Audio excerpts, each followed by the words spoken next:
देखे, पंछी देखे, नदियां और झरने भी देखे, देवभूमि गरजाएंगे तो रहस्य खुलेंगे अनदेखे।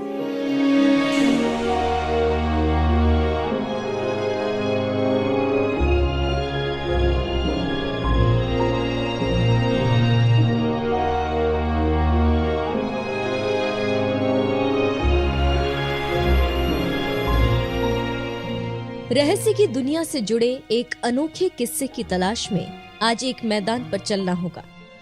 देखने को आपने दुनिया के एक से बढ़कर एक क्रिकेट ग्राउंड्स देखे होंगे।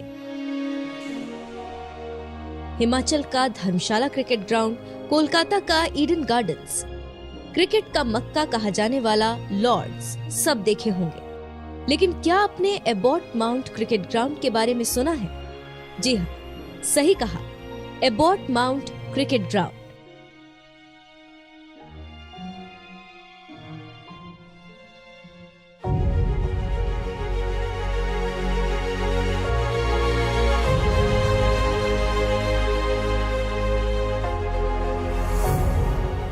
इस मैदान के बारे में बी घुमक्कड़ को उत्तराखंड में घुमक्कड़ी के दौरान पता चला।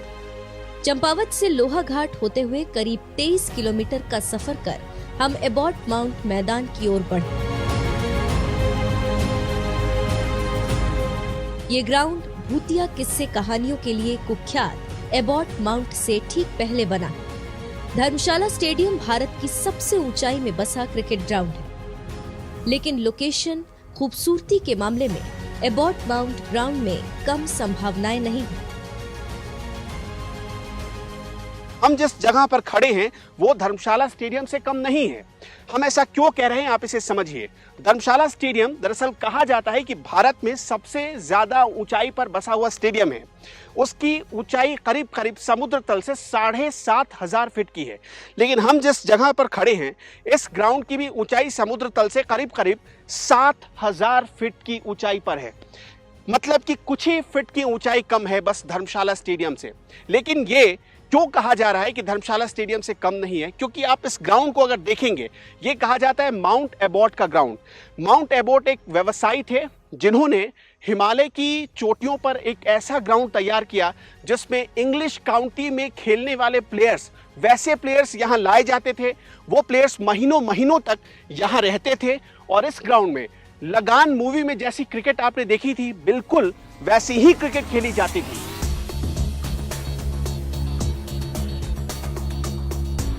ये भी कहा जाता है कि इसी जगह पर जॉन हेरोल्ड एबॉट छोटे विमानों को उड़ाने के लिए एक छोटी हवाई पट्टी बनाना चाहते थे, पर कुछ कारणों से वो नहीं बन पाई।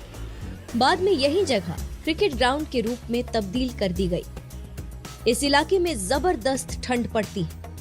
आजादी से पहले यहाँ आसपास सेब के बागान थे। अप्रैल से लेकर अक्टूबर एंड तक एबॉट के दोस्त और वो खुद यहाँ रहते थे और नवंबर की शुरुआत में मैदानी इलाकों में चले जाते थे। धीरे धीरे यहाँ के कुछ विदेशी लोग इंग्लैंड तो कुछ ऑस्ट्रेलिया शिफ्ट हो गए।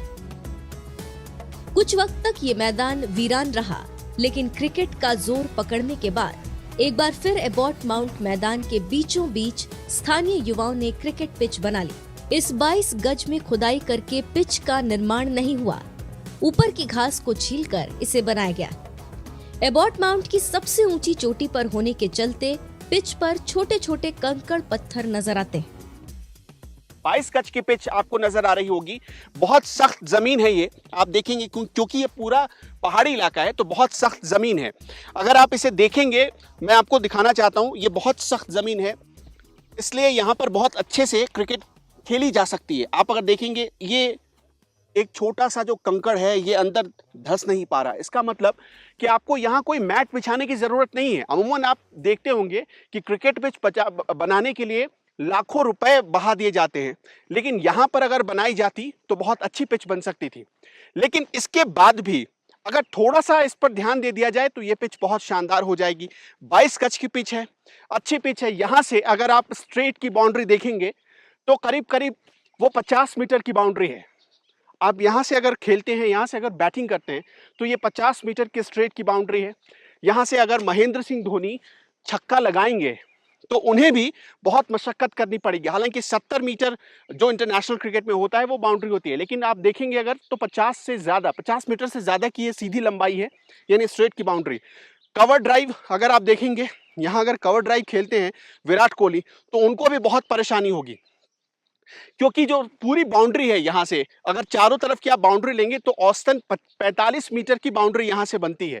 मतलब यहाँ पर एक अच्छा क्रिकेट ग्राउंड आप तैयार कर सकते हैं। विराट कोहली को, हार्दिक पांड्या हो या फिर कोई और प्लेयर, सबको यहाँ से परेशानी हो सकती है। आप देखेंगे बहुत दूर यहाँ पर सब कुछ बनाया गया है, पूरी बाउंड्री है, लेकिन कोई ध्यान नहीं दिया गया, इसलिए ये पिच गुमनामी में चला गया है और एक तरीके से आप कह सकते हैं कि इसके बारे में लोग बहुत कम जानते हैं।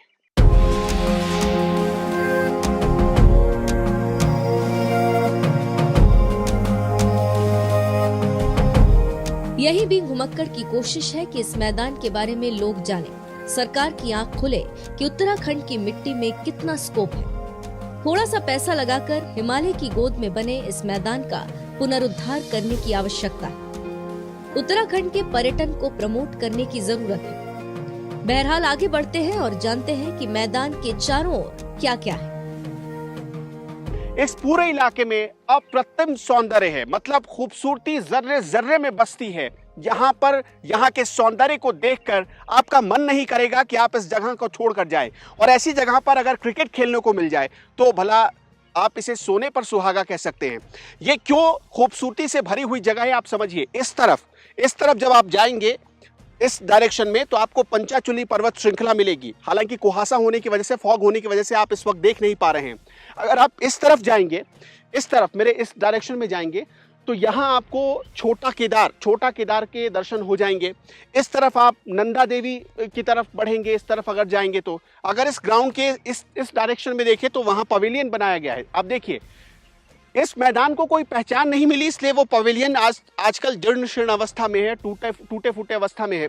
लेकिन अब यहाँ अगर सरकार ध्यान दे दे, इस पिच पर ध्यान दे दे, और बीसीसीआई से हम यही गुजारिश करेंगे कि अगर वो ये यहाँ पर ध्यान दे दे तो शायद धर्मशाला जैसा क्रिकेट स्टेडियम हम यहाँ पर भी तैयार कर सकते हैं। बहुत यहाँ पर पोटेंशियल है, बहुत ज़्यादा संभावनाएं मौजूद हैं, और अगर यहाँ पर सरकार ध्यान दे दे तो बहुत जल्द इन पहाड़ की वादियों में, हिमालय की वादियों में एक और क्रिकेट ग्राउंड तैयार हो सकता है। कहाँ क्या बन सकता है उसे भी समझिए। देखिए अभी अगर आप देखेंगे तो लोगों के बैठने के लिए पर्वतों को काटकर, पहाड़ों को काटकर जगह बनाई गई है, यानी वहां पर हम लोगों के बैठने की चेयर्स लगा सकते हैं। वहां पर एक गेस्ट हाउस है, आप देखेंगे वहां पर गेस्ट हाउस है, तो प्लेयर्स के रहने की जगह हम वहां बना सकते हैं। वो उत्तराखंड पर्यटन की देखरेख में है गेस्ट हाउस, वहां पर हम प्लेयर्स के रहने की, ठहरने की व्यवस्था कर सकते हैं।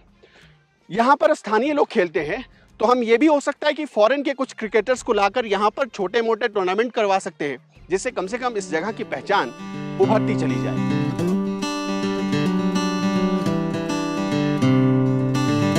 अक्टूबर से मार्च तक इस जगह का मौसम काफी सुहाना रहता है। आसपास जबरदस्त बर्फबारी भी हो जाती।